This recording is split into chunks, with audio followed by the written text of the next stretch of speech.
ओडिशार शान तुमे ओडिशार जान कोटि कोटि ओडिया को तुमे स्वाभिमान। कटक जिले में बर्तमान सबुठ चर्चित चौद्वार कटक निर्वाचन मंडल कारण क्रॉस भोटिंग रो माहौल एते गरम और चर्चित हो पड़ती प्राक्तन और वर्तमान विधायक सौभिक विश्वाल कौन रही कार्यकलाप और किपरि भविष्य रहिबो।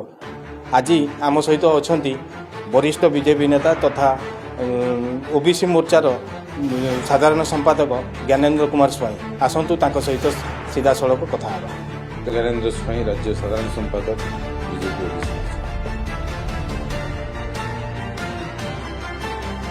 मोर्चा व्यक्तिगत भाव से जहाँ को पसंद कले से भोट देले यहाँ गोटे स्वागत योग्य स्वाधीन प्रार्थी को आम भोट से देते किंतु दलीय हिसाब से जदि आम देखा ताले से निश्चित कोर्ट ना कोर्ट विजु जनता दल सहित मुझे आ पूर्व इंटरव्यू कही कोर्ट ना कोर्ट रेखा छिंदा आरंभ हो जाए सी आ विजु जनता दल सांगे एतटा घनिष्ठता सहित नहांती संघर्ष विजु जनता दल जीवरी भाव में ओडिशा छिंडी छिंडी चलती चौद्वार कटक छिंडुची और निजे नेता जहाँ किसी दिन तले आप इंटरव्यू देती ता सत्य सी निजे सस्पेंड हो गले पूरा संपूर्ण गणित छिंडीगला। जदि जड़े घोड़ा बिक्री होगा आसला और किणीला वालार किसी दोष नहीं आदि मुझे खोजिकी जाए किणी था आपण गुआल मत दोष देते स्वाभाविक आपड़ तो निजे निजे बिक्री होगा नवीन बाबू अनेक लोक बिक्री होगापी लाइन लगे आप दिलीप राय किसी दिन तले कहीदे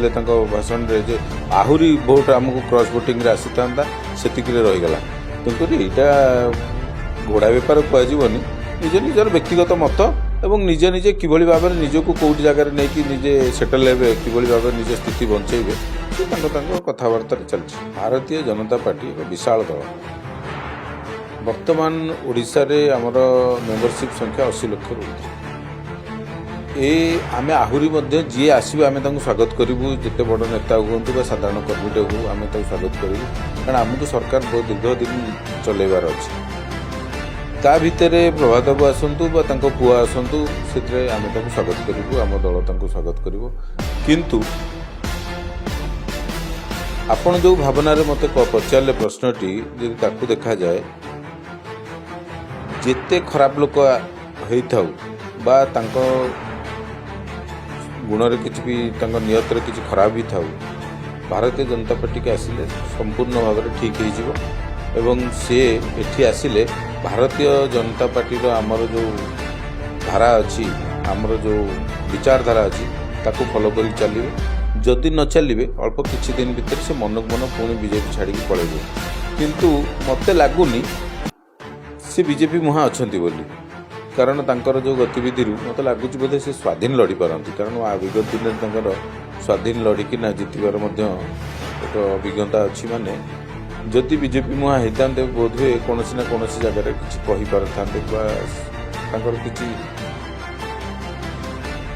सिग्नाल गोटे किसी देखा देता कि आज पर्यटन किसी देखा दे बीजेपी सहित मिसे बोली किसी कौ जगह से स्टेटमेंट देना शुणु दोषी जे दोषी आप किस दिन तले आप दुई थर आम दुई जन बड़ बड़ नेता भुवनेश्वर जड़े एवं तिर्तोल एरिया जड़े अन्य आउ गोटे कौ फोटर भी जड़े बड़ नेता बीजेपी भूल काम करी सरकार द्वारा दंडित होती जेल तेणुकर बीजेपी क्या अन्याय को केवल प्रश्रय देवनी पर्टिकुलर आमर बर्तमान जो सरकार चलती माननीय मोहन सरकार ये क्या बर्दाश्त करेंगे ना जी अन्याय कर जी दोष कर निश्चित दंड दिज्व चिटफंड चोर हो बा सरकारी ऑफिसर को अपव्यवहार करूँ बा कौन लोक बा साधारण व्यक्ति को ठकिबा को चेष्टा करूँ कहीं बर्तबे जी जमी करेंगे सेमती फल पाइब। गत निर्वाचन में अनेक विजु जनता दल नेता मैंने आसिक आम संगे मिसिले टिकेट ने जीतिक विधानसभा आज पर्यटन अच्छा आप 2 वर्ष भितर गतिविधि देखिपे कौन जो लोक मैंने विजु जनता दल में थी जो भाई भाव में व्यवहार करते जो भाई भाव में आटिट्यूड थिला एबे एठी से भाई भाव में कौन जिनस देखा मिलूनी। भारतीय जनता पार्टी एक विशाल दल एठी असंख्य नेता अच्छा नेतांकर ये अभाव नहीं एठी ବିଜୁ ଜନତା ଦଳରୁ ଆସିଥିବା ଲୋକ ଯଦି ଆମ କଥାକୁ ଅନୁସରଣ ନ କରନ୍ତି ବା ଆମ ଯେଉଁ ଚିନ୍ତାଧାରାରେ ନ ଚାଲନ୍ତି ବା ଆମର ଯେଉଁ କାର୍ଯ୍ୟପନ୍ଥାରେ ନ ଚାଲନ୍ତି ସେ ମନକୁ ମନ ଦଳରୁ ଦୂରେଇ ରହିବେ କିମ୍ବା ଦଳ ଛାଡ଼ି ଦେଇପାରନ୍ତି। ଦଳରେ ଯୋଗ ଦେବାରେ କିଛି ତା ଦେହରେ ମୋ ଜାଣିବାରେ କୌଣସି ପ୍ରକାର ଦ୍ୱନ୍ଦ୍ୱ ନାହିଁ ବା ବିଚାରରେ କିଛି ଭୁଲ ନାହିଁ, କିନ୍ତୁ ଦଳରେ ମିଶିଲା ପରେ ଆପଣ ଯେଉଁ ପ୍ରଶ୍ନ କଲେ ଯଦି ଲଢ଼ିବା ପାଇଁ ଯଦି ସେ ରେଡ଼ି ହୁଅନ୍ତି ତାହେଲେ ଲୋକଙ୍କ ଭିତରେ ଗୋଟେ ଅସନ୍ତୋଷ ପ୍ରକାଶ ପାଇପାରେ। କିନ୍ତୁ ମୁଁ ଯେତିକି ଜାଣିଛି ଭାରତୀୟ ଜନତା ପାର୍ଟିର ଡିସିସନ୍ କେବେ ଏତେ ଭୁଲ ନୁହେଁ। ଯିଏ ଆସିବ ସେ ଟିକେଟ୍ ପାଇଯିବ ସେମିତି କିଛି ଗ୍ୟାରେଣ୍ଟି ନାହିଁ। ଏଠି ବହୁତ ବଡ଼ ବଡ଼ ନେତା ମଧ୍ୟ ଟିକେଟ୍ ପାଇନାହାନ୍ତି। କାଲି ସକାଳୁ ଯିଏ ନୂଆ କରି ଗୋଟେ ସାଧାରଣ ବ୍ୟକ୍ତିଟେ ଭାରତୀୟ ଜନତା ପାର୍ଟିକୁ ଆସିଛି ତାକୁ ମଧ୍ୟ ଟିକେଟ୍ ଦିଆଯାଇଛି। ଏଠି ମାନନୀୟ ରାଷ୍ଟ୍ରପତି ଦ୍ରୌପଦୀ ମୁର୍ମୁ ମଧ୍ୟ ଓଡ଼ିଶାର ଜଣେ ଆଦିବାସୀ ମହିଳା ଭାବରେ ଯାଇକି ରାଷ୍ଟ୍ରପତି ହୋଇଛନ୍ତି, ଜଣେ ସାଧାରଣ ଚାହା ବିକାଳି ପ୍ରଧାନମନ୍ତ୍ରୀ ହୋଇଛନ୍ତି, ଜଣେ ଆଦିବାସୀ ଲୋକ ସ୍କୁଲ ଟିଚରରୁ ଯାଇ ମୁଖ୍ୟମନ୍ତ୍ରୀ ଓଡ଼ିଶାର ହୋଇଛନ୍ତି। ତେଣୁ ସେଭଳି ଆପଣ ଯାହା ଭାବୁଛନ୍ତି ସେମିତି କିଛି ନାହିଁ। ବା ଯେଉଁ ଦଳରେ ନେତାଙ୍କର ଅଭାବ ଥାଏ ସେ ଦଳରେ ନେତାଙ୍କୁ ଖୋଜାଯାଏ ଯେ ପୂର୍ବତନ ଯାହା ଦେହରେ ଏକ୍ସ ଲାଗିଛି ତାଙ୍କୁ ସେଭଳି ନେତୃତ୍ୱକୁ ନେଇକି ଦଳ ଲଢ଼େଇବାକୁ ଚେଷ୍ଟା କରେ। ଆମ ଦଳରେ ନେତାଙ୍କର ଅଭାବ ନାହିଁ କି ଆମ ଦଳରେ ଲୋକଙ୍କର ଯେଉଁ ଭଲ ପାଇବା ଅଛି, ଭୋଟରମାନଙ୍କର ଯେଉଁ ଭଲ ପାଇବା ଅଛି, ଜନସାଧାରଣଙ୍କର ଯେଉଁଭଳି ଭାବରେ ଭଲ ପାଇବା ଅଛି ତାର ବି ଅଭାବ ନାହିଁ। ତେଣୁକରି ଆମେ ଆମର ନିଜସ୍ୱ ସ୍ଥିତିରେ ଆମେ ଲଢ଼େଇ କରୁଛୁ। ଆମେ ନିଜସ୍ୱ ସ୍ଥିତିରେ ମଧ୍ୟ ପୁଣି ବିଜୟ ଲାଭ କରିକି 2029ରେ ପୁଣି ବିଧାନସଭାରେ ପୁଣି ଆମର ସରକାର ଗଢ଼ିବୁ। ଶୁଣନ୍ତୁ, ନିଶ୍ଚିତ ଭାବରେ ଆପଣ ଏଇଟା ଗୋଟେ ଭଲ କୌତୁହଳ ପ୍ରଶ୍ନ ମୋତେ ପଚାରିଲେ। ଦୁଇ ପ୍ରକାର ନେତାମାନେ ଥାଆନ୍ତି। ଗୋଟେ ହେଉଛନ୍ତି ମୁଁ ମୋ ଦଳକୁ ଭଲ ପାଇକି ବା ମୋ ଦଳର ଆଦର୍ଶରେ ଅନୁପ୍ରାଣିତ, ଆଉ ଜଣେ ଥାଆନ୍ତି ନେତାଙ୍କୁ ଭଲ ପାଇକି ନେତାଙ୍କ ଆଦର୍ଶରେ ଅନୁପ୍ରାଣିତ।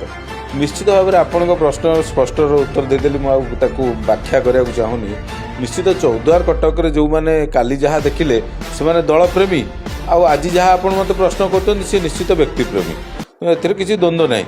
ଏବଂ ୟାକୁ ଛାଡ଼ିଲା ପରେ କେଉଁଠି ନା କେଉଁଠି ଆଙ୍କ ମଧ୍ୟରେ ମଧ୍ୟ ଚୌଦ୍ୱାର ନେତାଙ୍କ ମଧ୍ୟରେ ଡର ରହିଛି, କାଳେ ପୁଣି ଯଦି ସୌଭିକ ବାବୁ ପୁଣି ବିଜେଡ଼ିରେ ତ ସସ୍ପେଣ୍ଡ ହୋଇଛନ୍ତି, ସମ୍ପୂର୍ଣ୍ଣ ଭାବରେ ବିଦାୟ ନେଇନାହାନ୍ତି, କାଳେ ପୁଣି ବିଜୁ ଜନତା ଦଳକୁ ଫେରିଗଲେ ଆମର ଯେଉଁ ପୋଷ୍ଟ ଅଛି କାଳେ କଟିଯିବ କି ଆମେ ଆଗାମୀ ଦିନରେ ଯେଉଁ କାଉନସିଲର ଟିକେଟ୍ ଖଣ୍ଡେ ପାଇବୁନି। ଯେଉଁ ବ୍ରଡ୍ ଚିନ୍ତାଧାରା ଏମାନଙ୍କ ଭିତରେ ନାହିଁ, ଯେଉଁଥିପାଇଁକି ଏମାନେ ଆଜି ଖୋଲାଖୋଲି ଭାବରେ ତାଙ୍କ ବିରୁଦ୍ଧରେ ଛିଡ଼ା ହେବାକୁ ମଧ୍ୟ ଡରୁଛନ୍ତି। ଆଙ୍କ ଭିତରେ ମଧ୍ୟ ଅନେକ ଲାକୁନା ରହିଛି, ଅନେକ ଭୁଲ ରହିଛି। ଯେ ପ୍ରଭାତ ବାବୁଙ୍କ ଯୋଗୁଁ ଏମାନଙ୍କର ପରିଚୟ ତିଆରି ହୋଇଛି, ଏମାନଙ୍କ ନିଜସ୍ୱ ପରିଚୟ କିଛି ନଥିଲା।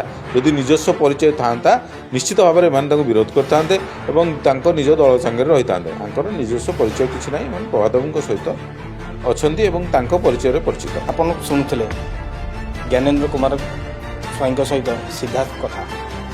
ସେ ବି ଆମକୁ ଅତି ସଂକ୍ଷେପରେ ବୁଝାଇ ଦେଲେ ଏ ଦଳର ଭବିଷ୍ୟତ କ'ଣ, ବିଧାୟକର ଭବିଷ୍ୟତ କ'ଣ ହେବ ଏବଂ ଯେଉଁ ଚୌଦ୍ୱାର କଟକର ଯେଉଁ କର୍ମୀମାନେ ଅଛନ୍ତି, ଯେଉଁମାନେ ପରିଚୟ ନିଜେ ସୃଷ୍ଟି କରିନଥିଲେ ଜଣଙ୍କ ଦ୍ୱାରା ସୃଷ୍ଟି କରିଥିଲେ, ତାଙ୍କ ଭବିଷ୍ୟତ କ'ଣ ହେବ ଏହା କେବଳ ସମୟ ହିଁ କହିବ। Bureau report, SB news.